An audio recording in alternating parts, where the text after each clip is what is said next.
Sampung islas dito sa Batanes, 3 isla lamang merong naninirahan. Ito ang Batan Island, Sabtang Island at Pipayat. Lahat sila merong kakaiba at natatanging ganda at karisma na siguradong magpapainlove sa bawat turista. Pinagari ang The Last Frontier, ang Batanes ay isang island province sa hilagang bahagi ng Pilipinas. Ito ay isang picture-perfect paradise na napaliligiran ng mga malalawak na rolling hills, makalaglag pang cliff and rock formation, at makapigil-hiningang seascape. Ang bukang bibig nga ng mga first-timers sa Batanes, parang wala ka sa Pilipinas. Ang una nating papasyalan, ang Batan Island. Ang mga eroplanong sinasakyan mula sa Maynila hanggang Batanes ay lalapag mismo sa Basco Airport, kung saan naroroon ang Batan Island. Ang Batan Island ang pangalawa sa pinakamalaking isla sa Batanes. Dito matatagpuan ang capital town na Basco dahil sa green rolling hills, magagandang tanawin at matataas na alon na sumasalpok sa mga batuan at bangin. Maraming nagsasabi parang nag-transport ka raw sa bansang Scotland. Sa lahat ng isla dito sa Batanes, ang Batan ang pinakamadaling puntahan. Mula sa airport kasi maaari mo na itong liputin gamit ang iyong sasakyan, o kung gusto mo naman mag-adventure tripping, why don't you try biking around the island? Lilibutin natin ang Batan Island gamit ang bisikletang ito. Let's go biking!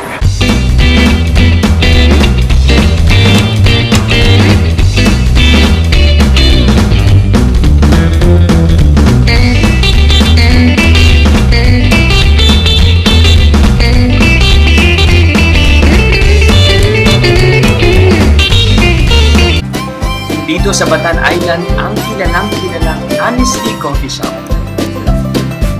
Honesty is the best policy. Nandito ako sa Honesty Coffee Shop. Simple lang ang sistema dito, walang tindero, walang tindera, basta honest ka lang na tao. Okay na yun. Gaya na lamang nitong kape yung binili ko, sa halagang 15 pesos.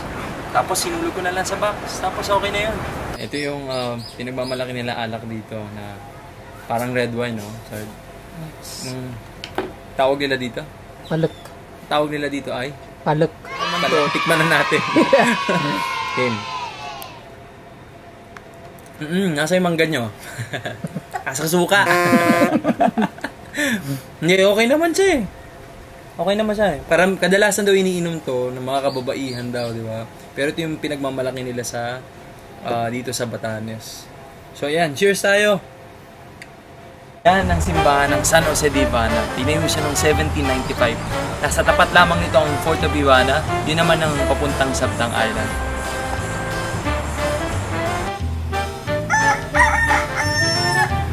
Ito ang House of Dakay. Ito ang pinakamatandang traditional Batan house dito sa Batanes. Isang siglo na raw nakatayo ito. Lola Florestida po, 87 years old na po siya.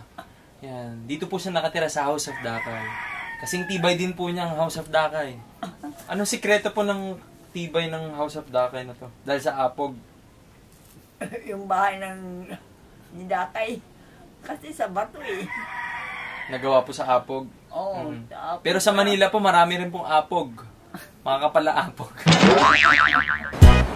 Di pa man kami nakakalayo, ito na ang nag-aanyaya sa amin.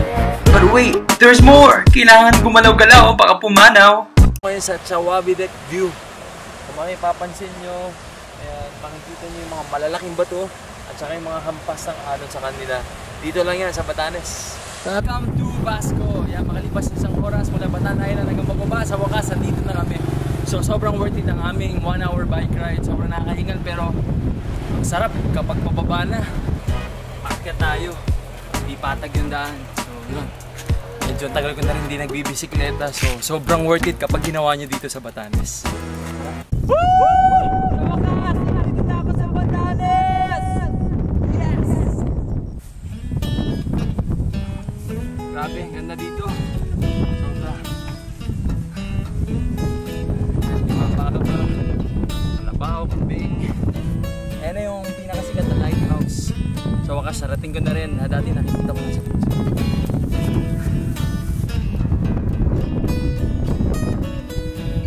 Okay, let's go!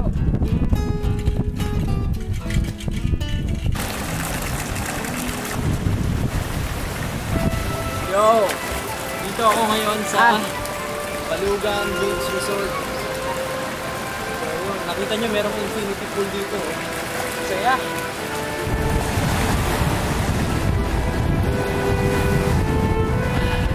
Presko na hangin.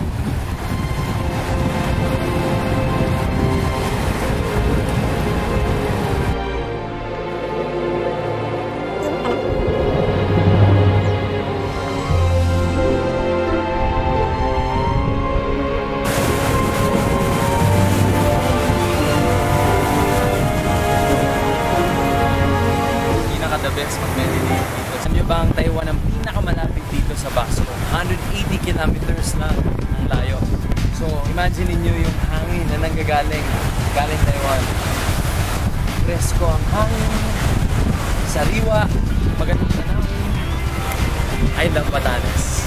So, yun yung Basco Lighthouse. Kung makita nyo, sobrang picture perfect siya. Grabe. Iba ka talaga, Batanes. Ang susunod natin pupuntahan ay ang Sabtang Island.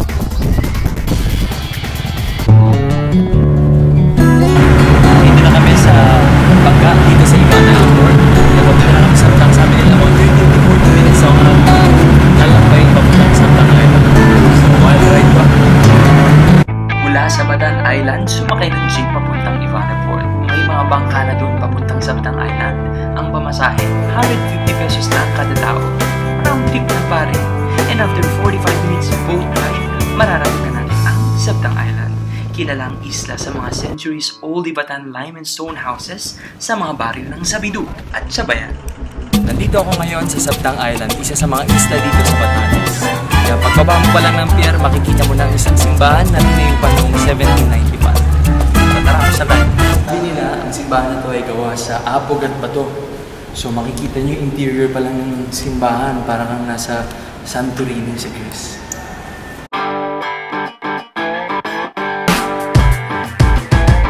Matapos namin bisitahin ang simbahan ng Sabtang, dumiretso kami sa barangay kung saan matatagpuan ang mga old Ivatan stone houses. After enjoying the beauty, pwede sa Pilipinas best in Pinoy, syempre, pang picture-picturan.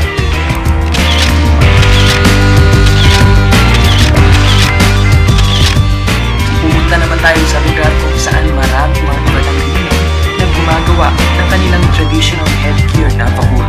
Hello everyone! Itong aking suot ay pakul. Gawa ito sa buyabuy. Kaya mayaman ang Batanes resources ito. So ito yung parang ginagawa nilang panangga kapag umuulan or pagtag-init. Sa lalaki naman, yun yung kanay. So napaka-interesado nito. I mean, saan parte ka ng Pilipinas makakita ng ganitong bako? So paano po ba yan? Paano kaya? Lola, turuan nyo kahit isang guhit lang o kahit isang.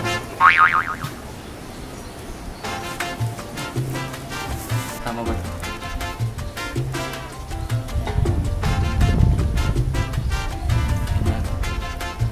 Hindi naman pala pino, no? Ito naman.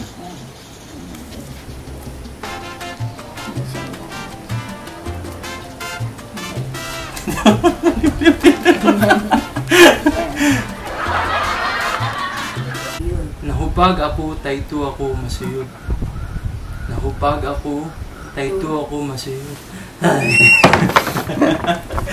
Pero masaya, saya. Okay na pa rin yun, ma. Manamad ka ako sa hutagon. Ano Kain daw? daw ng baboy. Okay. Kain ng baboy. Niluluto pa pala yan. Lola! Nurutungan mo, Mapson! Sunog na pa sinain nyo, Lola! Ito yung buyaboy. Ito yung parang pinaka-tree of life nila dito sa Batangas. So, ito yung... Dito, sa dahon na to, dito na ginagawa yung bakul. So, ito yung prutas ito. Yan, tikman natin.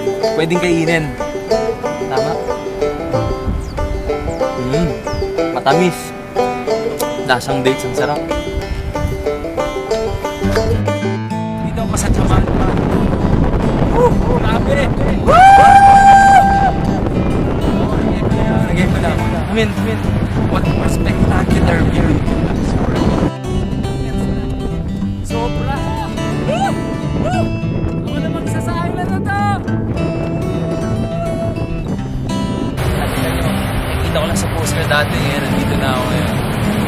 Ayan, white sand, no? Batanes finest. Alam nyo ba mga Ivatan traditional houses dito? Mas matanda pa kay Dr. Jose Rizal kasi tinayo to noong 1880s. So, ayun, parang naglalakad sa isang living museum. Sarap, grabe. Sakay na ako ngayon ng Palawan. Itong Palawan na to, specially designed for Ivatan. So kung mapapansin nyo, parang siya yung sa Noah's Ark. Kasi walang katig. Tama, no? Walang katig yung kanilang bangka. So para sumabay siya sayaw sa alon. Parang yung clip. So ready na tayo for a while. So, next time. Iba na. Tama ba ako? Traditional pa pala to. Itong bangka to, traditional na ginagawa ng mga ito. Tama. Sige, tara, saan na tayo? Ako lang mag-isa.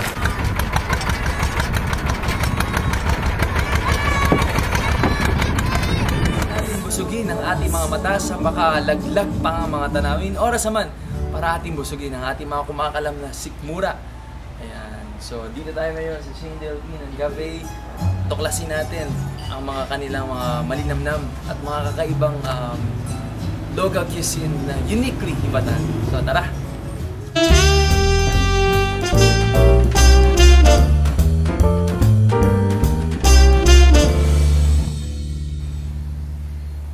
Grabe, ang sarap. Batanes finest. Batanes finest view. Busog ng mata mo, busog ang yung sikmura. Sino ba namang hindi mai-in love sa Batanes na tila hindi nabahiran sa paglipas ng panahon? Dahil litaw na litaw pa rin ang natural na ganda nito. Magtatatak ng mga alaala na hindi basta-basta mapupura. Pakiramdam ko nga matagal na akong nakatira dito. The island of no return ang bansag ng marami sa Batanes. Marami daw kasing nabibighani at dito na napipirmi.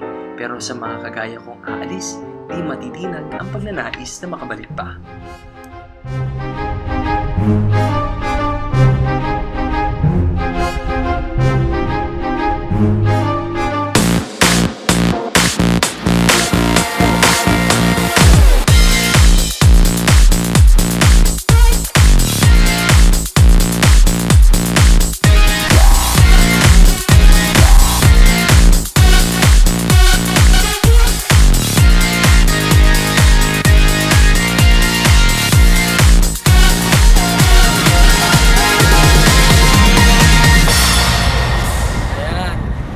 Sana tayo magsawa tuklasin ang iba't ibang magagandang tanawin dito sa